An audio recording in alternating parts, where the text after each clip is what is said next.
안녕하세요. 멜묵상. 오늘은 사사기 3장 1절부터 11절 말씀 보도록 하겠습니다. 네, 이제 이번에는 이제 지금부터 이제 사사들이 이제 하나씩 좀 나오는데요. 1절부터 6절까지는 이제 그 이스라엘 백성들이 계속해서 타락하는 것에 대한 하나님의 계획이 나오고요. 그다음 7절부터 11절까지는 사사 온니엘이라는 이름의 사사가 나옵니다. 그렇게 뭐 내용이 막 많지는 않지만 또 우리가 묵상할 내용이 있기 때문에 한번 살펴보겠습니다.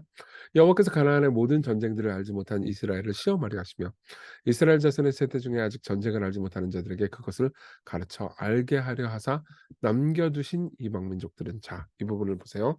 그러니까 이걸 얼핏 보면 하나님께서 이스라엘 백성들 망해봐라 그러면서 괴롭혀봐라 그러면서 너를 시험하겠다 그러면서 남겨두겠다 이 이방 민족들을 남겨놔서 다 너네들을 고통스럽게 만들겠다 이렇게 보이잖아요. 항상 이제 본문을 여러분들이 잘못 보면 이런 식으로 생각을 하게 돼요. 사실 신명기에 보면 이미 이런 말씀이 있었어요. 20장 16절.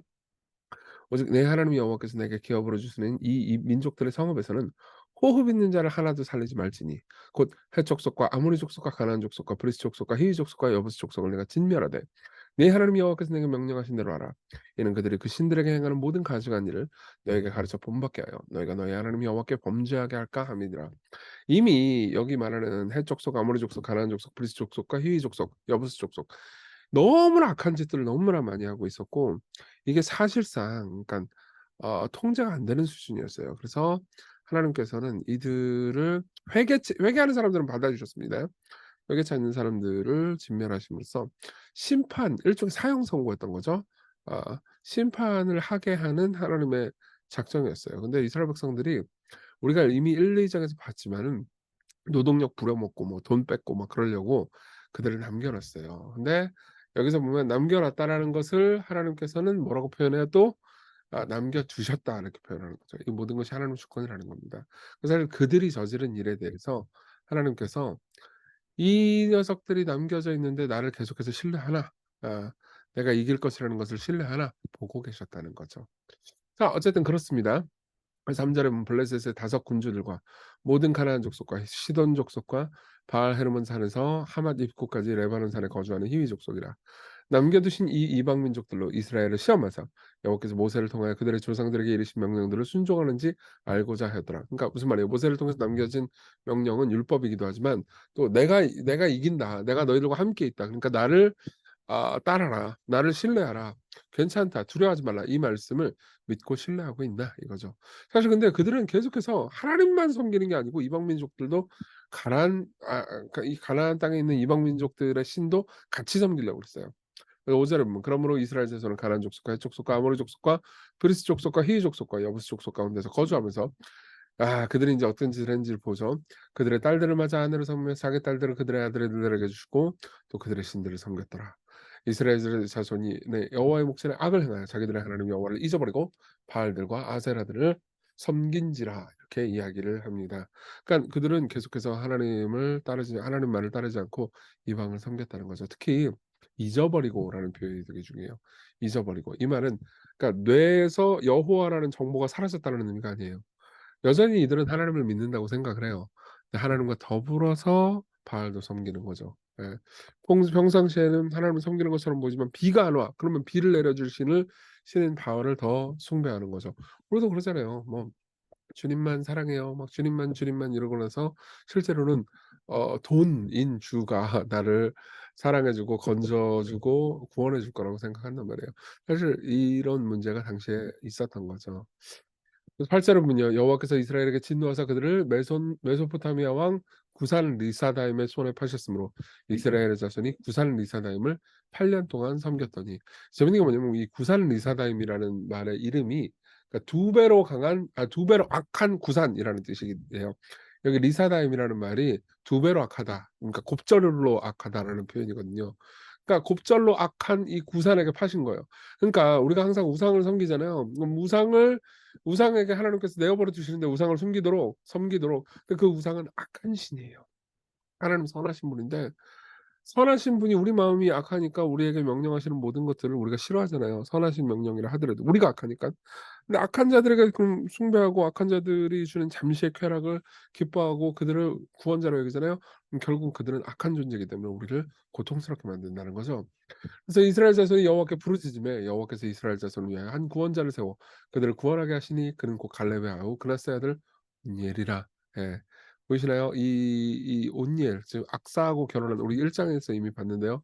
이 사람이 구원을 해 주죠. 그게 다 하나님께서 그를 세우셨기 때문입니다.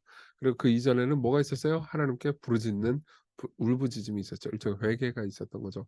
이게 또 계속해서 반복되는 사이클이에요. 하나님께서 이방 민족의 손에 팔잖아요. 그러면 이 이스라엘 백성들이 징징 울어요. 그러면 하나님께서 그들의 처벌을 또 확 해 버리시면 좋은데 그렇죠? 용서하시고 사사를 보내셔서 구원해 주신다는 거죠. 그래서 10 절 여호와의 영이 그에게 그러니까 인제 온니엘에게 임하였으므로 그가 이스라엘의 사사가 되어 나가서 싸울 때 여호와께서 메소포타미아 왕 구산 리사다임을 그의 손에 넘겨 주심에 온니엘의 손이 구산 리사다임을 이기니라. 두 배로 악한 구산 녀석을 이겼다. 하나님의 사사와 은혜로. 이 사사는 그들이 잘했기 때문에 하나님께서 주신 거예요? 아니요. 은혜로 주신 겁니다. 그래서 그 땅이 평온한 지 40 년에 그나스 아들 온니엘이 죽었더라.라고 이야기가 끝납니다. 자, 우리 적용해 볼까요? 첫째, 하나님은 문제를 보내신다는 겁니다. 예. 그러니까 하나님께서 이 이방 민족들을 이스라엘 백성들이 안 죽이고 넘겨 놓은 거기도 하지만 하나님께서 문제로 이스라엘 백성들에게 그 이방 민족들을 남겨 두셨다고 그랬죠. 그쵸? 왜요? 그 문제가 있어야 사람들은 계속해서 '아 내가 죄인이구나. 내가 문제였구나. 내가 자기중심적이었구나. 나에게는 구원이 필요하구나.'라는 것을 배울 수 있도록 하는 거죠. 예. 그러니까 사실은 우리 인간은요 지난 몇십 년간 특히 너무나 자신만만했어요. 예 사실은 문제 같은 것들을 볼 때 우리가 겸손했었어야 했거든요. 예를 들면은 뭐 자연의 뭐 지금 문제들 뭐 지금 지구 온난화 문제 장난 아니죠. 그쵸? 우리의 질병 이런 것들에 대해서 우리는 겸허했어야 했습니다. 근데 유발 하랄이라는 인제 무신론 이제 역사학자인 동시에 진화 역사학자인데 이 사람이 이렇게 말한 적이 있어요. 2017 년도에 호모 데우스라는 책에서 "대부분의 사람들은 좀처럼 생각하지 않는 일이지만 지난 몇십 년 동안 우리는 기아 역병 전쟁을 통제하는 데 그럭저럭 성공했다. 물론 완전히 해결한 것은 아니지만 이 문제들은 이제 자연에 불과해하고 통제 불가능한 폭력이 아니라 관리할 수 있는 문제가 되었다. 이제 어떤 신이나 성자에게 이 문제들에게서 우리를 구해 달라고 기도할 필요가 없다. 우리는 기아 역병 전쟁을 막으려면 무엇을 해야 되는지 잘 알고 있고 대개는 잘 막아낸다."라고 하랄이 형님이 이 똑똑한 분이 얘기를 했는데 3년 만에 코로나가 터졌죠. 재밌지 않습니까? 여러분 인간은 아 인간은 인간 자신이 인간이 가지고 있는 문제를 해결할 수 없어요. 전쟁 우크라이나 전쟁 아직도 안 끝나고 아직도 지금 수많은 사람들이 죽고 있고 고통당하고 있잖아요. 예. 이걸 잘 생각해 보십시오. 인간은 하나님이 필요합니다. 인간이 우리 중에서 정말 '아 내 삶 뭐 내 맘대로 내가 다 통제하면서 살 수 있다.'라고 생각한다면 여러분들은 아직도 그러니까 하나님이 어떤 분이시고 무엇보다 하나님이 어떤 분이신지는 둘째치고 자기 자신이 누군지 알지 못한다는 거죠. 예. 여러분들의 삶의 문제를 통해서 내가 하나님이 아니고 하나님이 하나님이심을 고백하십시오. 예. 그러면 여러분들은 겸손해지게 될 겁니다. 두 번째로 부활의 주님을 기억하는 거죠. 보세요. 여기서 제일 중요한 거는 뭐냐면은 이런 지점이에요. 보세요. 온니엘을 하나님께 세우셨죠. 그래서 어떻게 돼요? 온니엘이 이겼어요. 그래서 40년 동안 그 땅이 병원했습니다. 그렇지만 온니엘은 죽었죠. 여기서 우리가 생각해야 되는 게 있습니다. 우리에게는 우리가 회개가 필요해요. 우리에게는 그러니까 고통당할 때 회개가 필요하고 또 하나님의 은혜와 공동체가 필요하죠. 근데 그뿐 아니라 좋은 왕이 필요합니다. 온니엘 같은 사사, 온니엘 같은 지도자가 필요해요. 그렇지만 그 지도자가 영원히 살지를 않는다는 게 문제죠. 그 지도자는 항상 조금 일하고 사라집니다. 예. 그리고 일하고 사라지는 것을 넘어서서 계속해서 붙어 있는다 하더라도 언젠가는 죽지요. 예. 그래서 11 절에 보면 뭐라고 말하고 있어요? "온니엘이 죽었더라." 이 말로 한 패러그래프를 끝내는 겁니다. 예. 여기에 대해서 팀 케러 목사님이 이런 얘기를 합니다. "여호와를 섬기는 끝없는 평화를 누리려면 하나님의 백성은 죽지 않는 리더가 필요하다는 거죠." 온니엘은 죽었잖아요. 11절은 모든 인간 리더는 아무리 성령의 능력을 받더라도 문제가 있다는 것을 지적하며 하나님의 사람들에게 이렇게 말씀하시는 분을 바라보라고 가르친다. 나는 곧 살아있는 자라. 내가 전에 죽었었노라. 볼지어다 이제 세세토록 살아있다. 이거 예수님이 하신 말씀이죠. 그렇죠? 온전히 죽기 전에 이룬 40 년의 평화는 예수 그리스도께서 그의 죽음을 초월하여 우리에게 가져오시는 영원한 평화에 대해 감사하게 한다. 예, 여러분 예수 그리스도를 바라보십시오. 예. 그분을 쳐다보십시오. 그분만이 영원히 사는 왕입니다. 여러분들이 어떤 지금 개인적으로 내 능력, 내 실력 이런 것들을 의존하는 사람들도 있을 거예요. 아니면 돈이나 남자친구나 여자친구나 사람을 의지하는 사람들도 있을 겁니다. 여러분 그러지 마십시오. 예. 인간의 기술을 유발 하라리 같은 경우에는 인간의 기술을 의지하고 그걸 신으로 섬겼죠. 그렇죠? 그래서 결국 인간이 신이 된다고 생각했지만 결국 우리는 팬데믹이나 이런 모든 것들을 보면서 인간이 얼마나 오만했던지를 봅니다. 예. 우리에겐 죽지 않는 왕, 영원한 예수 그리스도가 필요하고요. 그분은 사망 권세를 이기시고 죽음에서 부활하셨습니다. 자, 이걸 기억하면서요. 우리 같이 기도합시다. 문제를 볼 때 문제를 보는 게 아니고 하나님을 보게 해 주십시오. 당신을 바라보면서 문제를 해결하시는 주를 신뢰하게 해 주십시오. 이렇게 기도하고요. 부활하신 하나님, 부활하신 예수 그리스도시여 당신의 마음을 알게 하소서. 이토록 죄를 짓는 놈들인데 그래도 용서하시는 하나님 마음의 갈등을 보면서 당신을 사랑하고 신뢰하게 하소서. 우리 같이 기도합시다.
기도하겠습니다. 은혜로우신 주님, 우리 앞에 문제를 볼 때 우리 힘과 능력으로 이길 수 있다고 생각하지 않게 하소서. 문제를 허락하시고 문제를 능히 해결하시는 예수 그리스도를 바라보게 하소서. 당신만이 죽지 않으시는 왕입니다. 우리가 신뢰하는 왕입니다. 예수님 이름으로 기도했습니다. 아멘. 네. 은혜 안에서 우리 기쁜 하루 되게 되시고요. 그리고 인제 추석 연휴죠. 좋은 쉼이 있는 연휴 됐으면 좋겠습니다. 추석 연휴 동안에는 매일 묵상이 올라오지 않을 겁니다. 감사합니다.